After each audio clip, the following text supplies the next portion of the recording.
अंतर्गत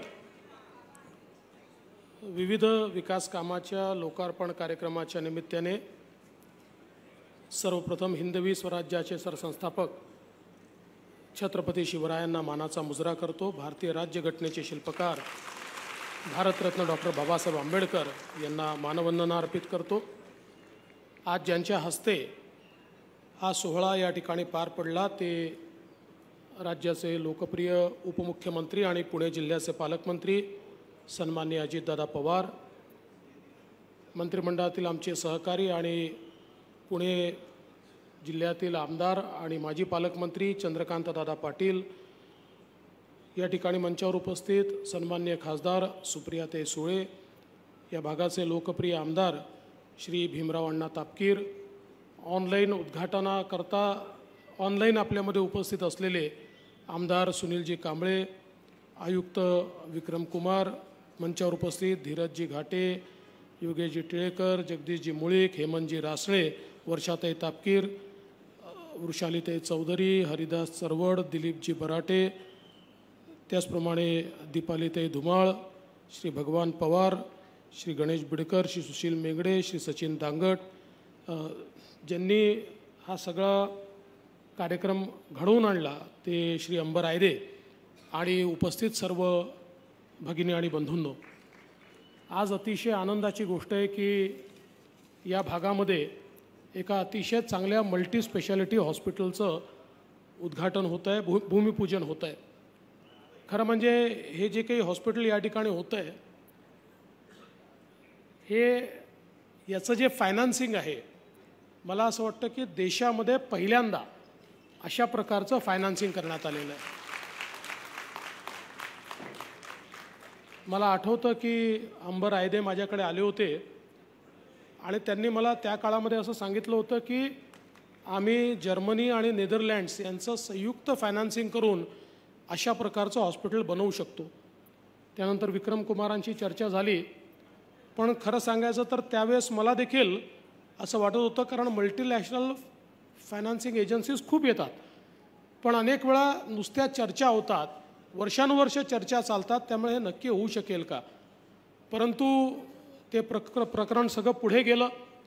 त्यावेळी सुप्रियाताई आम्ही स्पष्टपणे त्यांना सांगितलं की there can be no sovereign guarantee, आम्ही सॉवरेन गॅरंटी देऊ शकत नाही। आणि त्यामुळे हा पहिला प्रकल्प असा आहे की मल्टीलॅटरल फायनान्सिंग आहे, पण त्याच्यामध्ये सॉवरेन गॅरंटी एका पैशाची देखील देण्यात आलेली नाही।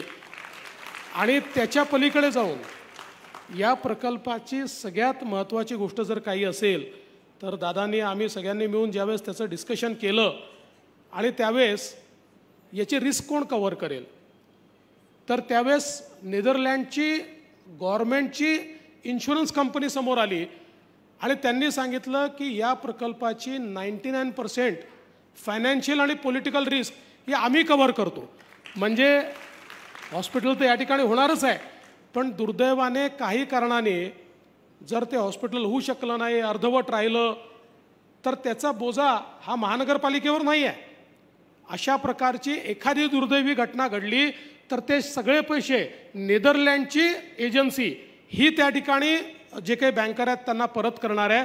म्हणजे मला असं वाटतं की अशा प्रकारचं विन विन फायनान्सिंग यापूर्वी कुठल्याही प्रकल्पाला देशात झालेलं नाही। अशा प्रकारचं हे पुणे महानगरपालिकेच्या माध्यमातून हे फायनान्सिंग या ठिकाणी घेण्यात आलेलं आहे।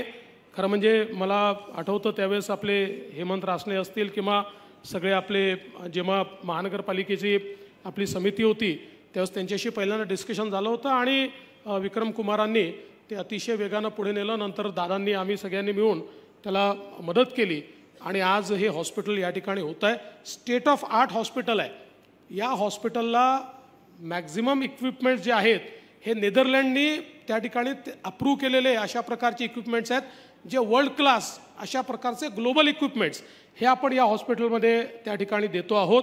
आणि हे सगळं करत असताना मला सांगताना या गोष्टीचाही आनंद वाटतो की रेट ऑफ इंटरेस्ट किती आहे, 1.25, 1.25% केवळ रेट ऑफ इंटरेस्ट आहे।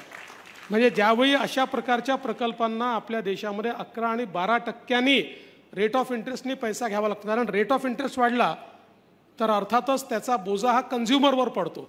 त्यामुळे त्यांना जास्त पैसे द्यावे लागतात.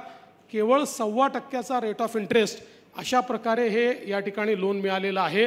त्यामुळे मला असं वाटतं की हे पहिलं मॉडेल आहे आणि हे मॉडेल यशस्वी झाल्यानंतर पुढे अनेक असे मॉडेल पुण्यामध्ये आपल्याला तयार करता येतील, महाराष्ट्रात वेगवेगळ्या ठिकाणी तयार करता येतील की ज्यामध्ये पब्लिक प्रायव्हेट पार्टनरशिपच्या माध्यमातून मोठ्या प्रमाणात आरोग्यसेवा आणि परवडणारी आरोग्यसेवा. आत्ताच अजितदादांनी ज्या प्रकारे सांगितलं की 16% बेड्स असे आहेत की ज्यातले 10% पूर्ण मोफत आहेत, 6% CGHSच्या रेटने आहेत आणि ओव्हरऑलही जे रेट्स आहेत याच्यावरचं जे काही आर्थिक बर्डन आहे हे कमी असल्यामुळे या ठिकाणी ते रेट्स कमी राहणार आहेत. आणि म्हणून मला असं वाटतं की खूप चांगल्या प्रकारचं हे मॉडेल तयार झालेलं आहे आणि पहिलं मॉडेल हे वारजेला तयार होतं आहे. म्हणून आपल्या सगळ्यांचं मी मनापासून अभिनंदन करतो. आपल्याला या ठिकाणी खूप खूप शुभेच्छा देतो. आमच्या भीमराव अण्णांनी या ठिकाणी अनेक गोष्टी सांगितलेल्या आहेत, पण त्यांनी एक मागणी केली आहे पोलीस ठाण्याची. भीमराव अण्णा, मी तुम्हाला आजच आश्वस्त करतो की तात्काळ ती जागा विक्रमकुमारजी द्या आम्हाला, तुम्ही त्याच्यावर रिझर्वेशन आहे त्यामुळे ते तुम्ही हँडओव्हर करा. मी प्रायोरिटी लिस्टमध्ये टाकून त्या ठिकाणी आधुनिक अशा प्रकारचं चांगल्यात चांगलं पोलीस स्टेशन हे तयार करण्याच्या संदर्भातले आदेश त्या ठिकाणी देतो आणि निश्चितपणे एक चांगलं पोलीस स्टेशन या भागामध्ये आपण करूया. मला असं वाटतं की दादांनी सगळ्या गोष्टी आपल्यासमोर सांगितलेल्या आहेत. आज आनंदाचा दिवस हा देखील आहे की आपल्याला माननीय प्रधानमंत्री महोदयांच्या हस्ते आपल्या विमानतळाचं उद्घाटन आज या ठिकाणी करायचं आहे, विस्तारित विमानतळाचं उद्घाटन करायचं आहे.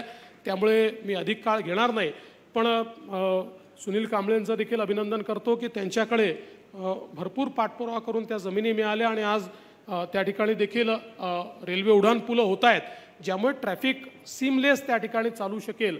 मी आज एवढंच सांगतो की पुणे असेल, पिंपरी चिंचवड असेल किंवा पुण्याचा NMRDAचा परिसर असेल, हा सगळा परिसर हा एक प्रकारचं महाराष्ट्राचं ग्रोथ इंजिन आहे आणि म्हणून या परिसराच्या विकासाकरता आम्ही सगळे पूर्णपणे या ठिकाणी कटिबद्ध आहोत.